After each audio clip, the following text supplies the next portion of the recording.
자, 우리는 서킷 심볼. 심볼은 빨리 그리면 그냥 이렇게 그리면 되고요. 예쁘게 그리려고 그러면 여기 선이 조금 떨어져 있는 상태로 이렇게 그리면 됩니다.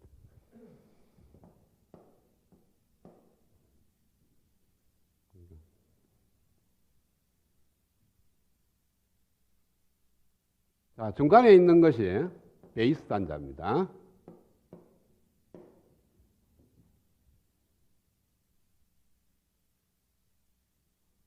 그 다음에 두 라인이 콜렉터하고 에미터인 것 같은데, 자, 보통 우리가 그릴 때 위가 높은 전압, 아래가 낮은 전압을 많이 그려요. 그러면은 전류는 어디서 어디로 흘러가죠? 높은 데서 낮은 데로 흐를 수밖에 없죠. 그렇죠? 그래서 높은 데서 낮은 쪽으로 흐르는 거니까 여기서는 전류가 이렇게 흘러간다는 뜻이에요. 자, 이걸 만약에 NPN 트랜지스터를 내가 그리고 여기는 PNP 트랜지스터를 그리려 그러면, 자, PNP인 경우에는 에미터에서 홀이 출발을 해서 콜렉터로 가는 겁니다. 그럼 전류의 방향은 어디 돼요?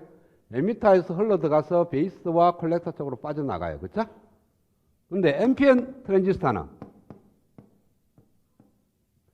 에미터에서 일렉트론이 들어가서 콜렉터로 넘어갑니다. 그렇죠? 일렉트론이 가는 거니까 전류의 방향은 반대죠. 그래서 에미터에서 이렇게 빠져나와요. 그러니까 전류가 이렇게 흘러야 되는 거고 얘는 이렇게 흘러야 되는 거고, 그러면은 NPN 트랜지스터는 콜렉터에서 출발해서 에미터 쪽으로 전류가 흘러야 되는 거니까 전류가 위에서 이렇게 흘러야 되죠. 그렇죠?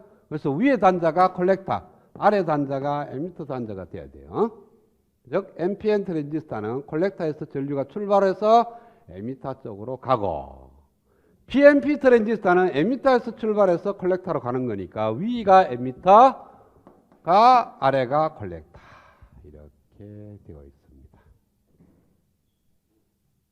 근데 우리가 이제 생각하기에 위에서 아래로 흐르는 거지, 얘 칠판이 위가 전압이 높을지 칠판 밑에가 전압이 높을지 모를 거 아니야. 그쵸? 그래서 이렇게 그려놓으면 안 되고, 그래서 화살표를 그립니다. 전류의 방향을 그려요.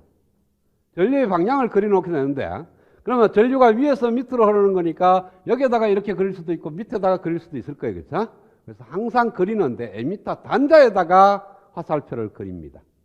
그래서 여기가 에미터 단자니까 여기에다가 화살표를 그려요. 그리는데 전류의 방향대로 화살표를 그립니다. 그래서 전류가 이렇게 콜렉터에서 에미터로 흐르도록 만들어주는 방향으로 그리고, 화살표가 그려져 있는 단자가 에미터 단자예요.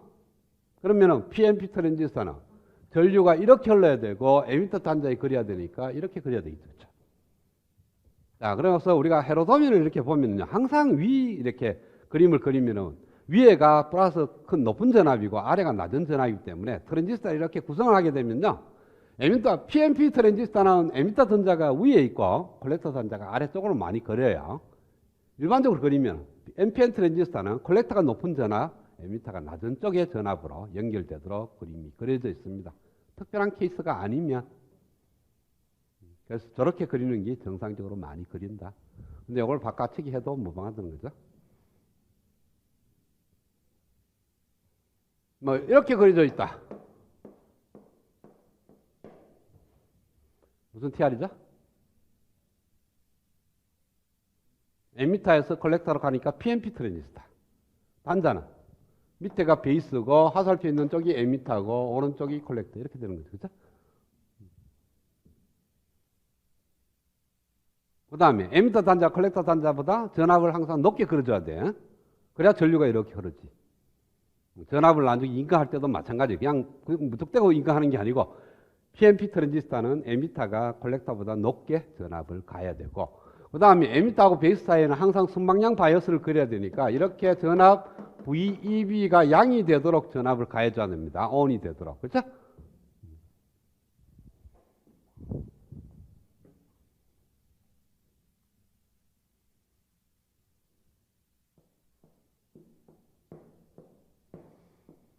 자, 그래서 NPN 트랜지스터에다가 전압을 인가를 해서 이걸 갖다가 액티브 모드로 만들려고 그래요. 자, 그러면은 이와 같이 베이스, 콜렉터, 에미터 단자가 있는데 에미터 단자를 기준점으로 두고 이 트랜지스터를 갖다가 액티브 모드로 만들려 그러면은 베이스하고 에미터 사이가 포워드 바이어스, 베이스하고 콜렉터 사이에는 리버스 바이어스를 가하게 되면은 액티브 모드로 동작을 하게 되는 겁니다. 그쵸? 맞아? V 감마를 갖다가 고려를 하면 나중에 수치를 좀 올리면 되는 거니까 지금은 V 감마가 제로라고 생각을 합시다.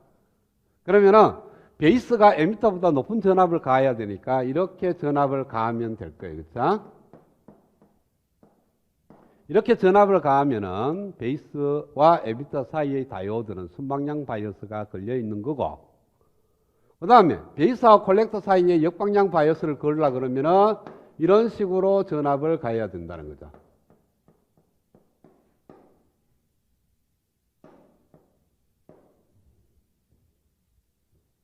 그렇게 되면은 이 트랜지스터는 액티브 모드로 동작한다. 저 제일 먼저 NPN 트랜지스터 바이어스 가는 거하고 똑같아요.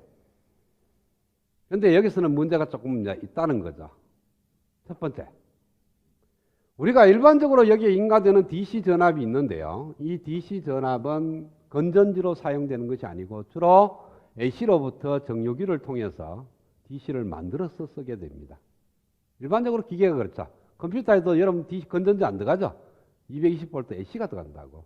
그러나 안에는 칩들이 움직이기 때문에 전부 다 5V 내지 3.3V 갖고 움직여요. 내부에서는. 그래서 내부에서는 DC로 움직이고, 왜?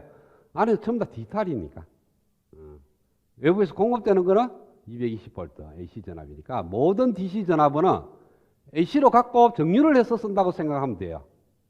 그러면은 어떤 AC로부터 정유를 해서 DC를 만들게 되면은 정유기가 이제 한 몇 개가 있겠죠.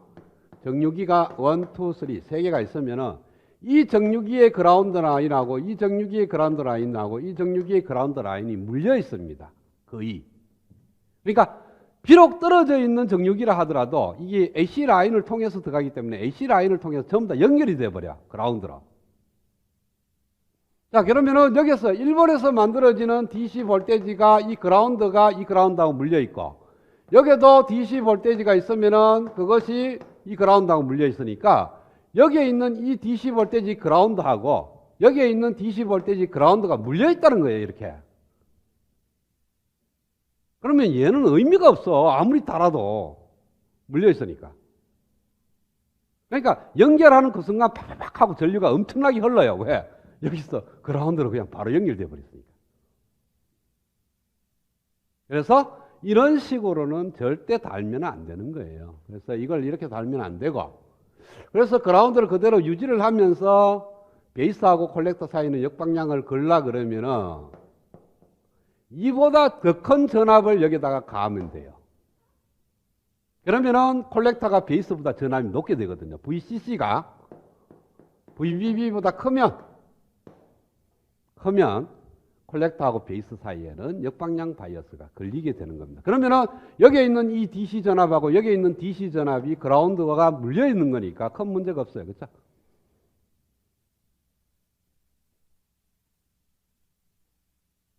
자, 이렇게 달고, 그 다음에 여기서 이제 이 트랜지스터를 이용을 하려고 그러면은 이 트랜지스터에 흐르는 콜렉터 전류를 이용을 하든지 아니면은 그 콜렉터에 흐르는 전류를 갖고 어떤 전압 파형으로 만들어서 써야 되는 거니까 여기다 저항을 하나 달아줘야 됩니다.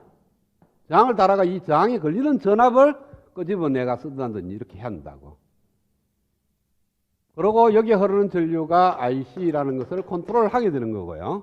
이 컨트롤하는 IC에서 RC에 걸리는 전압이 컨트롤되는 거고, 여기 흐르는 전류 IC는 누구에 의해서 컨트롤되느냐 하면은 베이스에 흐르는 전류 IB에 의해서 컨트롤됩니다. 어떻게? IC는 베타 F IB니까. 자, 그러면 IB를 컨트롤해야 되는데 이것처럼 연결을 해버리면요, 여기에 정전압이 들어가면 IB를 갖다 컨트롤할 방법이 쉽지가 않아요. 베이스 전압이 조금만 증가해도 콜렉터 전류는 베이스 전류는 엄청나게 증가합니다. 왜? 여기에 있는 요 다이오드의 특성이 VB하고 IB가 익스포넨셜 함수를 이렇게 증가를 하거든요. 그러면은 이렇게 VB 값이 결정되나 아니면 조금만 증가하면은 엄청나게 많은 전류가 증가를 하게 돼요. 그래서 베이스 전류를 컨트롤할 때는 이거 가변해 갖고는 거의 불가합니다. 그래서 여기에다가 저항을 하나 이어서 이 RB 값이 매우 크면은 RB가 매우 적고 RB가 매우 작으면은 IB가 매우 큰 RB를 갖고 IB를 조정할 수가 있습니다. 그래서 저기다가 RB를 넣어야 돼요. 그래서 이렇게 회로를 꾸며서 사용을 하게 된다.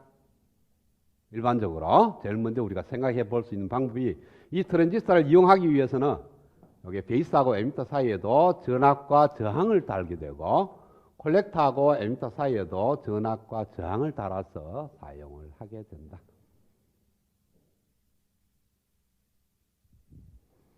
자, 그 다음에 이제 우리가 두 번째로 생각하는 게 뭐냐 하면은 NPN 트랜지스터는 저렇게 전압을 인가하면 되는데 그러면 PNP는 어떻게 전압을 인가를 해야 되느냐는 거예요.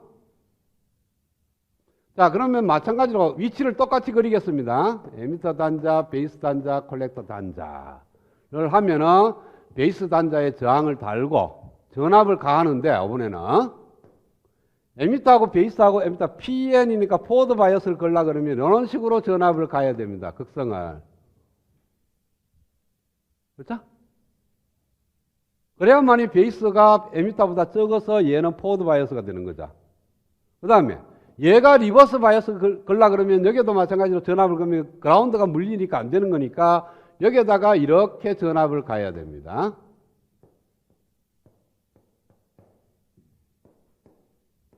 그래서 여기에 큰 전압을 가하게 되면은 이것이 이쪽에는 리버스 바이어스, 이쪽에는 포워드 바이어스가 걸려서 이것이 액티브 모드로 동작하는 거예요. 그리고 밑에가 전압이 높고 전체적으로 제일 높고 그 다음에 여기가 제일 전압이 낮아요. 그래서 높은 전압을 위에 그리고 낮은 전압을 밑에 그리면은 이걸 갖다가 그냥 180도 돌리면 됩니다. 그래서 바이어스를 이렇게 PNP 트랜지스터는 이렇게 가해준다. VCC라는 전압을, VE라는 전압을 위에 가하고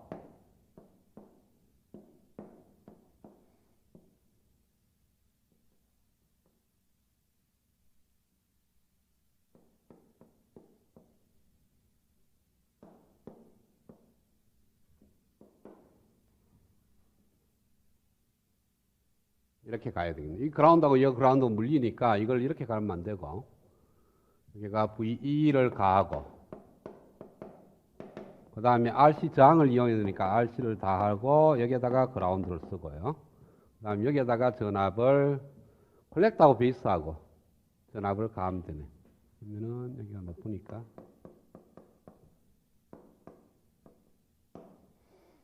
그래서 VEE가 VBB보다는 크게 전압을 가합니다. 자, 요러 될 때는 루퍼 방정식이 이렇게 형성이 되고요. 그 다음에 출력 루퍼 방정식도 이렇게 만들어지면 되는 거고. 여기서는 루퍼 방정식이 왜 만들어지죠? 이렇게 루퍼 방정식이 하나 만들어지고요. 이렇게 루퍼 방정식이 하나 만들어집니다. 왜냐하면 베이스하고 콜렉터 쪽으로는 루퍼를 안 쓰거든요. 항상 베이스하고 에미터 사이 또는 콜렉터하고 에미터 사이에 루퍼를 쓰는 거니까 나중에 가면 자꾸 풀다 보면은 습관이 되는데 지금 보기에는 루퍼가 이렇게 루퍼를 그릴 수가 있기는 있는데 이 루퍼는 거의 사용하지 않습니다. 베이스하고 콜렉터는 사용하지 않고 항상 에미터하고 베이스, 에미터하고 콜렉터 사이를 많이 그려요.